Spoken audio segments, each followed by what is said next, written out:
Bonjour à chacun. On va prendre donc le repas du Seigneur. Comme vous le savez, ce repas, c'est une commémoration de ce que le Seigneur a accompli sur la croix pour nous. Il a pris sur lui nos iniquités, notre nature déchue, nos péchés, nos maladies, enfin tout ce qui résulte de notre désobéissance. Il a été condamné à notre place et il a subi le châtiment à notre place. Alors la croix, c'est un lieu de jugement, mais c'est aussi un lieu de délivrance, parce que toutes ces choses ont été jugées à la croix. Donc on peut vivre une vie nouvelle, une vie restaurée, une vie de libération, de réconciliation, de délivrance, de guérison.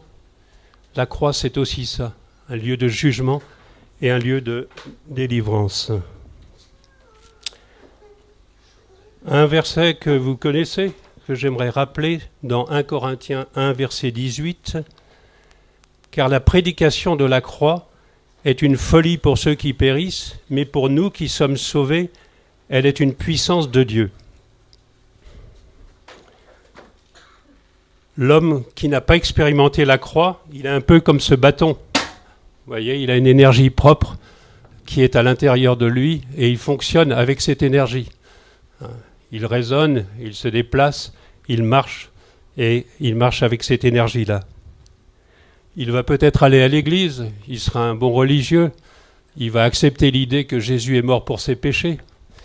Mais quand on lui pose vraiment la question, est-ce que tu as expérimenté ce que ça veut dire vraiment la croix, il va reconnaître que pour lui c'est une folie, c'est quelque chose qui le dépasse complètement, parce qu'il n'aura pas expérimenté la puissance de la croix dans sa vie. Maintenant, celui qui a expérimenté la puissance de la croix dans sa vie, il est un peu comme ce bâton qui a été brisé. Son énergie propre a été brisée. Il ne peut plus compter sur ses ressources naturelles, mais il va devoir changer de vie, vivre en nouveauté de vie. Et il va compter sur la grâce du Seigneur. Et donc c'est tout un apprentissage de vivre en nouveauté de vie avec cette nouvelle condition qui est la sienne. La parole de Dieu nous parle de plusieurs exemples d'hommes qui sont passés de cette ancienne nature à ce nouveau mode de fonctionnement. Dans le Nouveau Testament, l'exemple peut-être le plus connu, c'est celui de Saul de Tarse, avec sa conversion sur le chemin de Damas. Dans l'Ancien Testament, un exemple que j'aime et qu'on a mentionné plusieurs fois dans les dimanches passés, c'est le cas de Jacob. Jacob, le supplanteur, le magouilleur, celui qui fait des coups tordus. Mais après tout, ce Jacob n'est-il pas un digne représentant de l'humanité qui fonctionne sans Dieu, par ses propres ressources, par sa propre nature ? Est-il pas ce que nous étions avant que la grâce du Seigneur nous touche ? Est-ce qu'on n'était pas des Jacob nous-mêmes ? Est-ce qu'il ne nous arrive pas parfois, quand on s'oublie, de retomber dans des réflexes de Jacob ? Mais ce Jacob, il va vivre quelque chose de très particulier. Il va avoir une expérience tout à fait unique. Une nuit, lorsqu'il est seul, dans un lieu qu'il appellera par la suite Péniel, il va rentrer dans une lutte avec un homme, un corps à corps qui va durer toute la nuit. Et pendant ce corps à corps, il va tenir bon. Il va être blessé à la hanche, sa hanche va se déboîter parce qu'il va recevoir un coup. Et on va apprendre en fait que cet homme qui va se combattre avec lui n'est rien d'autre que Dieu lui-même. Et alors que le jour se lève, Jacob va dire à cet homme, cet homme va dire à Jacob, lâche-moi car le jour se lève. Et Jacob va tenir bon, va aller jusqu'au bout du combat et va dire à cet homme, je ne te lâcherai pas jusqu'à ce que tu m'aies béni. Et qu'est-ce qui va se passer ? Ce jour-là, Jacob va changer de nom. Il va s'appeler Israël, qui veut dire celui qui s'est battu avec Dieu et avec des hommes et qui a été vainqueur. Et on voit que cette nuit-là, Jacob, il est passé de ce stade-là à cet état-là. Il a eu un changement radical de vie. La question qu'on peut se poser, est-ce que nous avons vécu Péniel nous-mêmes ? Est-ce que nous avons vécu ce changement, cette rencontre, cette puissance de la croix dans nos vies? Lorsque nous nous sommes donnés au Seigneur, est-ce que nous avons été conduits à la croix? Est-ce que le Seigneur nous a touchés dans sa grâce? Est-ce que nous avons été animés d'une profonde repentance qui nous a conduits au pied de la croix? Et est-ce que nous sommes passés de la mort à la vie? Est-ce que nous avons vécu cette nouvelle naissance? C'est une réelle question. Repentance, un mot qu'on n'entend plus beaucoup de nos jours dans nos milieux chrétiens, à croire qu'on n'a plus besoin de repentance. Et pourtant, quelle bénédiction qu'une repentance qui soit vraiment conduite par l'Esprit de Dieu. Une repentance qui nous conduit contrit et dans les pleurs au pied du Seigneur, au pied de la croix, le lieu de la délivrance, le lieu où on peut vraiment expérimenter une délivrance et une guérison. Si nous expérimentions plus souvent ce genre d'expérience, eh bien nous aurions peut-être moins besoin de boire à certaines des citernes crevassées qui nous sont présentées aujourd'hui.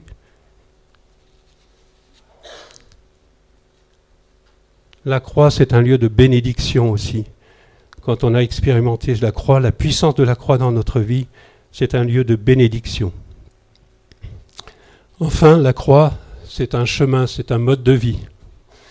Ce n'est pas une rencontre d'un jour. Chaque jour, nous sommes confrontés à des rejets, à des pousses d'amertume, de non-pardon, d'orgueil sur notre chemin. Et il ne faut pas oublier que ces pousses, ces rejets ont été condamnés, ont été vaincus à la croix. Alors il s'agit d'aller régulièrement à la croix avant que ces rejets, ces pousses ne deviennent une forêt vierge. Ne laissons pas ces choses grandir dans nos vies parce que la liberté que le Christ nous a acquise est tellement précieuse que ne nous laissons pas tenir par des choses comme celle-là.